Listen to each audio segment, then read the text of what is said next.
let me go. Grande est ma joie de vous retrouver encore aujourd'hui, vous qui suivez le programme de Lucas Dream Agency sur le plateau de Derrière le Masque pour cette année, et c'est le tout premier invité artiste peintre. Dans les 30 minutes qui vont suivre, vous allez découvrir son monde et surtout vous aurez une idée sur sa peinture, sa pensée et aussi son parcours. Bonjour. Bonjour madame. Henri Calama, ça fait très longtemps qu'on s'est retrouvé sur un plateau. Et je vais profiter vraiment de cette occasion pour parler de vous, pour vous laisser aussi nous plonger dans votre monde de la peinture. Alors, quelle est la définition la plus courte de la peinture pour vous? En fait, la peinture, c'est une matière colorante. Et puis, c'est un médium avec lequel on peut communiquer sans parole.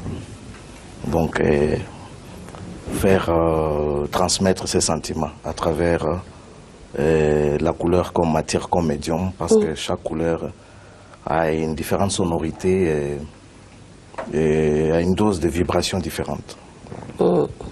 Quel souvenir gardez-vous de la toute dernière exposition collective qui vous a marqué? En fait, la dernière exposition collective qui m'a le plus marqué, c'est l'exposition de Dortmund en Allemagne, Congo Ville d'Images. Et alors, j'étais content en fait parce que le Congo était montré, c'était une autre image du Congo qu'on montrait. On s'est un peu décalé au fait d'une vision anthropologique de l'art, hein, donc comme si on était dans la continuité de l'art ancien. Je crois que c'était des artistes contemporains, des jeunes qui étaient décomplexés par rapport à plusieurs choses, hein, donc des jeunes qui avaient des rêves grands, hein, comme on disait, des rêves aussi plus grands qui ne peuvent pas en tout cas perdre de vue quand ils les poursuivent, comme le disait bien Oscar Wilde. Alors, c'était des jeunes décomplexés par rapport à toutes les pratiques artistiques. Alors ça, j'ai beaucoup aimé, et l'accueil au fait que le public allemand a fait cette exposition-là. Donc voilà, ça, je crois que c'est... J'ai eu dans l'entretemps plusieurs expositions, mais je trouve que c'était une très bonne exposition. Ouais. Henri Calama, docteur, bon, je sais que vous n'aimez pas beaucoup trop des titres, mais vous êtes comme ça, et j'aimerais savoir, et puis permettre à ceux qui nous suivent de comprendre une chose concernant votre parcours. Qu'est-ce qui a changé avec les temps? Est-ce le thème abordé ou votre palette? Mais c'est la maturation, hein, donc tout compte. Je crois qu'il n'y a pas 200, on ne peut pas arriver à 200 faire comme encore un premier pas. Je crois que c'est un mélange, je crois que c'est aux autres, au fait, de me dire, en fait, qu'est-ce qu'ils trouvent très différent dans mon travail. Mais moi, je trouve que je suis en train d'effectuer un voyage, hein, un voyage qui commence par... il y a toujours un parcours. Et alors, je suis en chemin et je continue mon voyage. C'est ainsi qu'il y a plusieurs périodes. Alors, quand une période se ferme, et puis il y a une autre qui s'ouvre. Je crois qu'il y a juste une maturation. Je suis resté constant, mais le travail il a changé de forme. Mais les fonds restent les mêmes. Je parle de vibrations cosmiques. Je dis qu'il y a les différents tons de couleurs sont porteurs au fait des sentiments difficilement exprimables par le verbe, mais qui passent à travers la couleur. Et cette vibration, vous vous retrouvez devant une œuvre, vous manquez des mots, mais vous sentez quelque chose. Et si on vous demande d'écrire, et alors les mots sont trop faibles en fait pour traduire ce que vous sentez, ou bien ce que moi je voudrais dire, l'univers qui m'habite. Et voilà, alors je crois que c'est un peu ça. Il y aura toujours des étapes comme ça, des périodes. Et je voudrais un jour atteindre un travail très minimaliste, mais qui sera en même temps très fort. Donc c'est là où je suis en train de partir. Et ce n'est pas la nostalgie de certains collectionneurs pour un travail de l'année 2004 ou de l'année 2006 qui pourraient vraiment m'empêcher d'effectuer mon voyage. Donc voilà, j'entrevois la peinture comme un voyage. On va marquer une pause et ce sera pour suivre votre portrait. Et après, on va se retrouver sur ce même plateau pour la suite. Je vous en prie.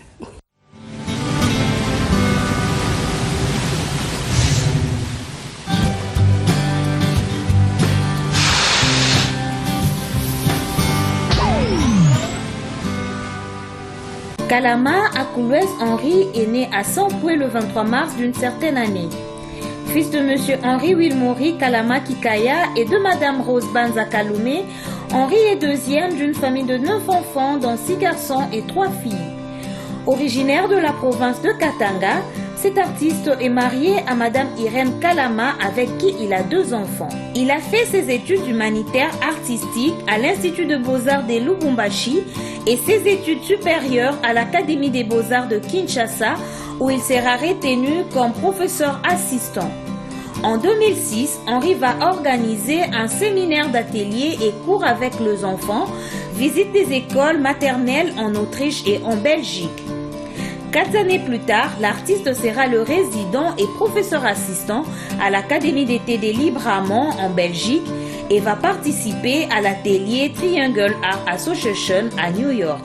De 2009 à 2011, le peintre devient le chef de département à l'Académie de Beaux-Arts de Kinshasa. Après 3 ans de formation complémentaire à la China Academy of Art en Guangzhou en Chine, Henri Kalama fera 3 ans de maîtrise au même institut en option peinture à huile et reviendra 4 années plus tard pour enfin faire le PhD toujours au même institut. En ce qui concerne les expositions, Henri Kalama a exposé dans plusieurs pays du monde, entre autres la RDC, la Chine, la Pologne, l'Allemagne, l'Autriche, la Belgique, le Cameroun et les États-Unis. Retenons que le professeur Kalama a reçu plusieurs prix dont nous épinglons le concours du cinéma européen, prix du Centre culturel Wallonie-Bruxelles en Belgique, prix hors Bernard Scully, Chevron Oil Congo, prix de l'International College de la China Academy of Art pour un travail distingué, désigné comme l'un des 5 meilleurs diplômés artistes de la province de Xinjiang,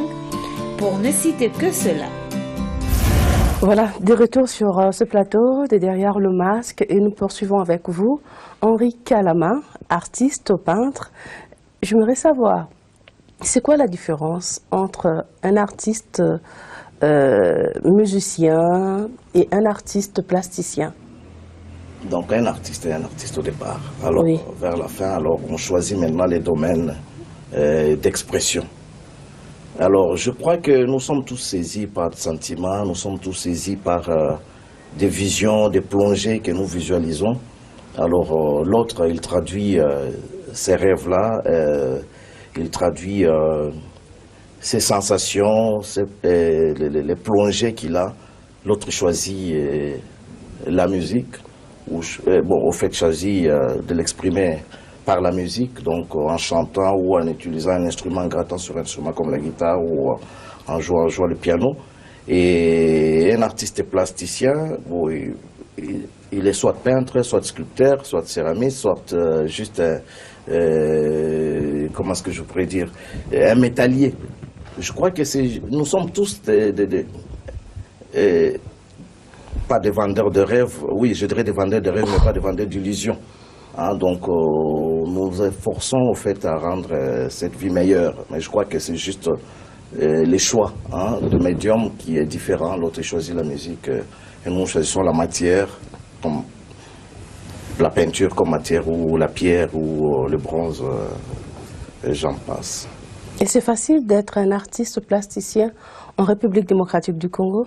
Rien de plus grand n'est facile. Je crois que c'est une guérilla permanente. Hein? Donc je crois que je ne pense pas qu'il y ait quelque chose de grand qui soit facile.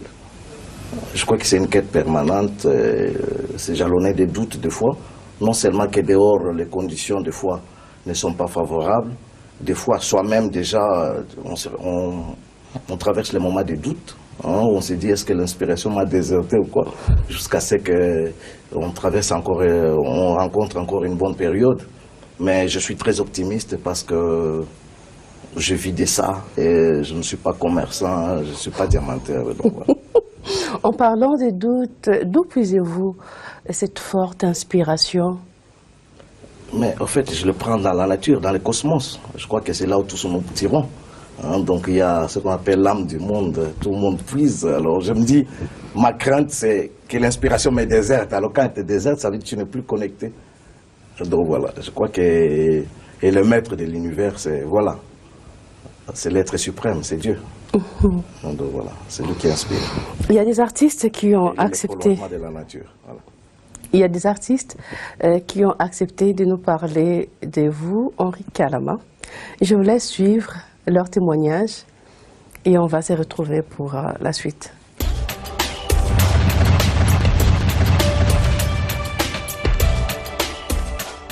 Et prof Kalama, enfin Kalama à l'époque, qui n'était pas encore prof, venant de Lubumbashi, après ses humanités, il venait pour les supérieurs. Alors il est arrivé un peu en retard, il ne connaissait personne. Il entre à l'académie, il voulait rencontrer le directeur général, certainement pour une faveur. Et moi j'entrais à l'académie, j'étais prof, il a cru que c'était moi le directeur général. Alors il m'a abordé. Et il m'appelle, monsieur le directeur général, il pose son problème. Je lui dis non, je ne suis pas le directeur général, je suis le prof Lema. Et depuis ce temps-là, il s'est accroché à moi, un étudiant, je le prenais pour un étudiant, mais un étudiant quand même assez éveillé, assez dynamique. Mais depuis qu'on s'était connus quand il était étudiant, curieusement, on était pratiquement plus, on était devenus des inséparables. Des bons souvenirs parce que nous faisons pratiquement le même métier. C'est vrai que lui il est professeur en peinture, moi je suis professeur en communication visuelle, mais je suis peintre aussi. Nous parlons de ce que nous faisons. Et lorsque on est devant un travail, qu'on fait un commentaire, on le critique ou quelque chose comme ça, il a toujours quelque chose que vous apprenez toujours quelque chose quand vous discutez avec lui. Et pour un jeune, je trouve ça extraordinaire. Et quand il parle de mes tableaux, quand je parle de ces tableaux, je découvre toujours des choses que je n'avais pas vues et qu'il me fait découvrir. Et ça, c'est très important. Et moi, j'ai un certain âge, je suis un peu fatigué. Et il me téléphone pour me dire, vieux, vous n'avez pas encore commencé à travailler. Et lui, il habite très loin. Mais il me dit, vous n'avez pas encore commencé à travailler, comme si il me voyait. Et donc, je ne peux pas passer une journée si on ne se téléphone pas, si on ne s'échange pas, si on ne s'encourage pas. Et franchement, dans la plupart de ce que j'ai fait, il y a une partie de Kalama, finalement, parce que nous sommes toujours ensemble. C'est un monsieur qui fait aussi ma particularité. Je crois que s'il y a des gens sur qui je peux me fier pour telle ou autre chose, je n'hésiterai pas à dire qu'il est placé en premier lieu. Oui, en termes de conseils, bon, des fois il est impulsif. Hein? Il a des fois des réactions épidermiques lorsqu'il ne se sent pas dans sa peau ou lorsqu'il se sent blessé en termes de conviction. Et ce que je peux lui demander, ce n'est pas toujours être esclave de sa conviction. Et là, je crois, lui, quand il a une pensée, il n'est pas facile de le faire changer. Et si je dois lui donner un conseil, c'est qu'il est devenu docteur, professeur, et c'est question de tempérer un peu son impulsion lorsqu'il est devant une situation beaucoup plus compliquée. Alors, le prof Henri, c'est parmi les plus grandes motivations de la jeunesse artistique aujourd'hui. Docteur en phénoménologie de l'art. Ben, moi, je l'ai rencontré pour la première fois à l'Académie des Beaux-Arts, puisqu'il revenait de la Chine. Moi, je ne connaissais pas avant du tout. Et quand il est revenu, il nous avait donné cours de dessin. Et c'est à partir de là que j'avais pris connaissance de lui et en même temps de ses conseils, puisque c'était assez différent en fait de l'enseignement qu'on avait souvent l'habitude de voir. Et le premier dessin qu'on avait fait, c'était un dessin au fusain. Et c'était pour nous la première fois, moi personnellement, de travailler au fusain, puisqu'il en était aussi spécialiste. S'il y a un défaut que moi je retiens, bon, c'est peut-être pas aussi être un défaut, c'est qu'il est très impulsif des fois. Donc quand il agit, il est direct. Alors des fois c'est aussi bien et des fois aussi ça peut paraître mal chez certaines personnes qui t'avouent de connaître la personne et comment est-ce qu'il agit. Et les qualités, c'est sûr qu'il en a plein parce que en même temps, moi quand je suis souvent avec lui, c'est d'abord un très bon guide et un très bon professeur et un très bon grand frère en même temps puisqu'il s'est bien assumé sur ces points-là. Et en même temps, s'il y a une bonne qualité que j'aime chez lui, c'est qu'il est positif. Il est très positif dans quelqu'un. Quand il aime vraiment une personne ou quand il apprécie, il n'hésite pas de le dire. Et s'il faut conseiller, il ne garde pas un secret pour conseiller et dans le but de faire avancer les choses. Bon, à mon professeur et en même temps mon maître, puisqu'on l'appelle maître à l'atelier, je dirais que voilà, c'est vraiment toujours un plaisir de travailler avec toi et en même temps aussi magnifique que tu es, dans le bien comme dans le mal, nous t'aimons tel que tu es. En fait, avec le prof Henri, ça date déjà depuis l'an 2000. Avant de faire un voyage, on s'est vu à l'académie. Il était mon professeur et j'étais son étudiant. Et par mon savoir de faire, il m'aimait beaucoup. Et après l'espace de 7 ans, après, j'ai repris le cours à l'académie après mon voyage et on s'est encore revus. Et par là, je lui ai demandé si je peux travailler avec lui. Et vu ma connaissance aussi et sa connaissance, il avait accepté facilement. Et de là, c'était parti. Il nous a traités comme étant vraiment ses petits frères. On s'est familiarisés. Et de deux, c'était... Comme il est mon professeur, il avait la connaissance, il a fait ses études en Chine et aujourd'hui il est docteur en phénoménologie. Et par là, j'ai acquis la connaissance dans la matière de l'art. Et par lui, j'ai atteint la clé d'ouverture, c'est-à-dire voir autrement l'art. Voilà. Et c'est par son coaching, si je peux le dire bien, grâce à lui, je participe à un concours de l'UNESCO à Libreville. Et de là, on était des champions d'Afrique. C'était par ses conseils. Oui, les défauts et les qualités, comme on dit que l'échec, des fois, nous donne le bon courage de mieux sauter. Henri, c'est un homme de rigueur. C'est un homme de rigueur. Et grâce à sa rigueur, on était patient. Il nous disait toujours qu'il faut être patient avec ce que vous faites et de ne pas faire comme les autres. Donc pour moi, Henri, c'est une icône, si je peux le dire. Quelque chose à dire par rapport à cette vidéo? Je suis ému. Donc, c'est toujours... je crois que les autres sont notre miroir fidèle. Hein? Donc, je suis très content de mettre les mains. Ça, c'est un papa. Votre jumeau? C'est mon papa. Donc voilà, c'est un maître inspirateur, c'est quelqu'un qui est très important dans mon parcours ensemble avec un autre aîné, maître Liolo, qui sont des gens qui m'inspirent et qui me servent de modèle. Alors, il y a un autre maître que je viens de voir là, l'ingénieur Jacques Niembo, ça c'est mon grand frère, donc voilà. Ça c'est un autre maître, très grand. Qu'est-ce que je pourrais dire? Les jeunes, c'est des artistes fantastiques. Ange, Boudiongo. Mais je ne savais pas que... On me dit toujours, hein, mais je loue beaucoup leur franchise. Hein. J'ai toujours fait un effort pour prendre le temps avant de réagir. Mais je crois que la perfection n'est pas de ce monde. Mais mon destin d'homme m'accorde toujours peut-être la chance un jour de m'amender, voilà. Je pourrais travailler sur ça, mais on ne choisit pas. Je suis comme ça, je ne comprends pas qu'est-ce qui fait que je prends toujours les devants pour résoudre quelque chose et après je me dis peut-être j'aurais pas dû comme ça, j'aurais procédé comme ça. Je crois que voilà, ça c'est la nature humaine. Je suis pas parfait, mais voilà, je pourrais quand même travailler sur ça. Donc je manque des mots. Je voudrais quand même les remercier. Je crois que j'ai une famille. C'est des gens qui m'aiment. Donc je peux compter sur eux. Votre coaching avec vos étudiants et aussi ces jeunes gens qui travaillent chez vous dans l'atelier, ça se limite rien qu'au niveau artistique ou il faut aussi penser au coaching spirituel? Moi, je crois que le coaching spirituel, n'ayons pas peur de moi, en fait. Le coaching spirituel, c'est quoi? Je crois que peut-être il faudrait peut-être expliciter votre question parce que...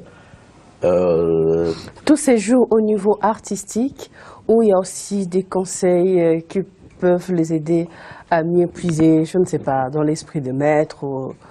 Non, je crois que tout est pratique et spirituel en même temps. Spirituel, ça veut dire il faut être connecté. Ça veut dire être connecté, c'est quoi? Les grands maîtres, c'est qui? C'est Dieu. Hein? Alors maintenant, il faut demander l'inspiration. Alors, il n'y a pas de choses secrètes où il faut entrer dans un trou ici ou... Non, voilà. C'est un peu ça. Il faut s'écouter. Il faut écouter le prolongement de la nature qui est Dieu. Donc voilà. On travaille sur la technique parce que Picasso disait une œuvre d'art, c'était 1% d'inspiration et 99% de transpiration. Je partage totalement cette avis-là. Pourquoi? Parce que les 99%, c'est la technique, c'est le travail physique concrétisé. C'est 1% là des percées, des connexions que vous avez eues parce que Dieu vous a inspiré. Mais maintenant, il faudrait transformer cette inspiration-là en œuvre d'art. Donc, il faut avoir la technique. Alors, la technique, il faut la travailler. Donc, un coach, c'est comme un entraîneur d'une équipe de football là. Beaucoup de joueurs qui ont différentes qualités. Alors, il faudrait amener chaque joueur à sa réalisation, à un niveau de performance exponentielle. Alors c'est cela.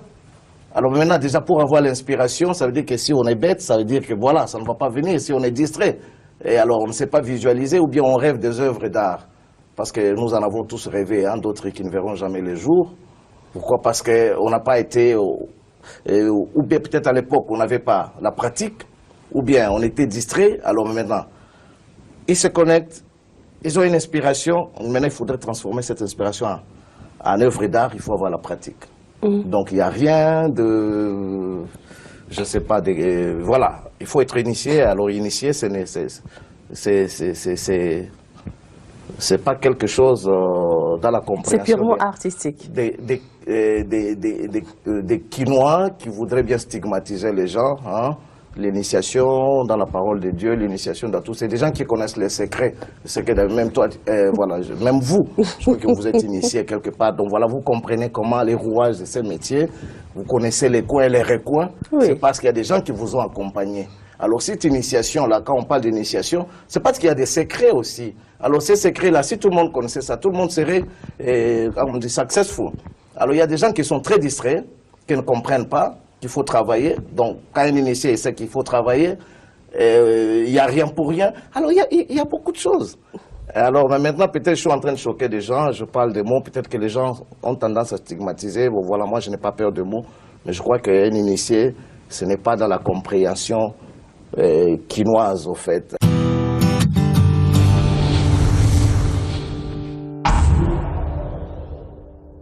Vous parlez beaucoup des langues et ça nous aide à passer à notre rubrique Lingua.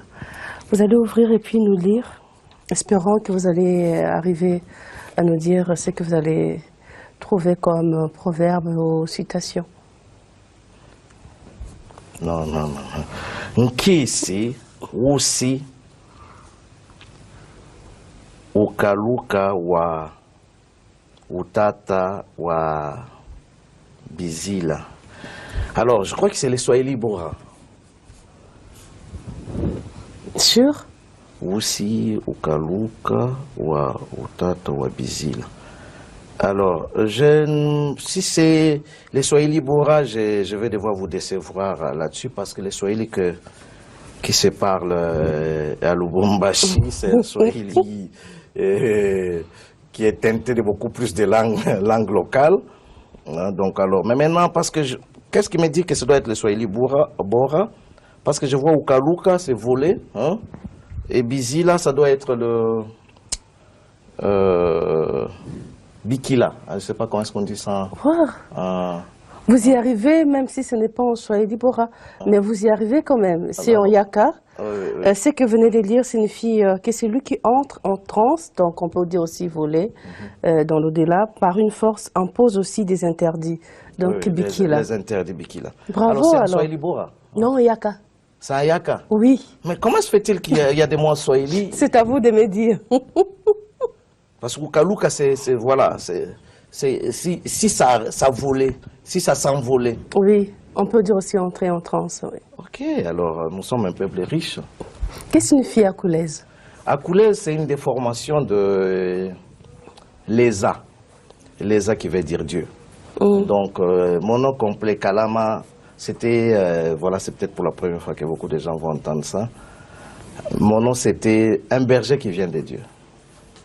Kalama Wakuleza. Wow. Voilà. Alors maintenant, je ne trouvais pas ça beau. Ce n'était pas cool. J'ai trouvé ça très long. C'était à l'école primaire que j'ai changé ça. Et mon père était très fâché. Mais voilà, et c'est parti comme ça. Je trouve ça très cool. Voilà. Mais c'est presque ce que vous faites aujourd'hui, vu le témoignage de vos étudiants. Je suis un pasteur, en fait. Oui. Donc, je voudrais, en tout cas, par les peu que moi je pourrais donner comme conseil, transformer. Je suis un peu déçu des fois de voir que certaines personnes sont congolais au même titre que moi, mais par leurs agissements, je me dis, mais peut-être qu'ils n'ont pas eu des pasteurs à côté d'eux. Alors donc, c'est un peu de transformer des personnes qui se trouvaient dans mon environnement immédiat en citoyens ou en bâtisseurs ou en pierres, des pierres sur lesquelles on pourrait bâtir la nation congolaise. Donc voilà. Donc j'aime bien encadrer, j'aime beaucoup aider, surtout les gens qui sont aidables. Oui, vous aimez beaucoup encadrer, beaucoup vous former aussi, vu vos diplômes. Vous vivez aussi entre l'Asie, l'Europe et l'Afrique. Ouais. Quelle place accordez-vous à votre famille, disons votre épouse et vos enfants, votre enfant, vos enfants? J'en ai deux, oui. 2 garçons.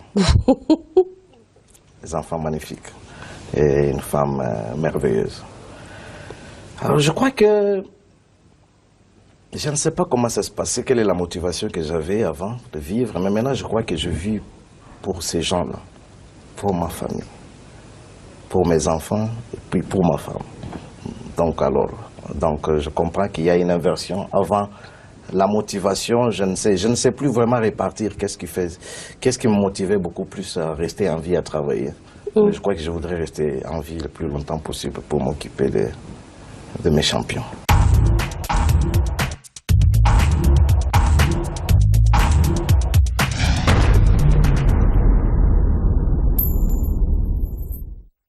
Nous sommes arrivés presque à la fin de cette émission. Nous allons passer à notre dernière rubrique, Top 5. Vous connaissez les jeux, donc je vais vous poser 5 questions. Et vous allez me répondre par vrai ou faux. Si vous pensez que la question que je vais poser, vous n'êtes pas vraiment dans l'obligation de répondre, vous me dites tout simplement passer.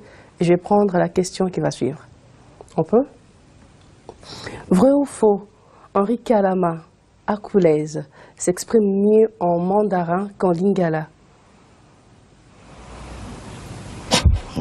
Faux. Vrai ou faux, Henri Kalama trouve dans les Makusa une grande source de motivation? Vrai. Vrai ou faux, vos étudiants vous trouvent plus qu'exigeants? Vrai.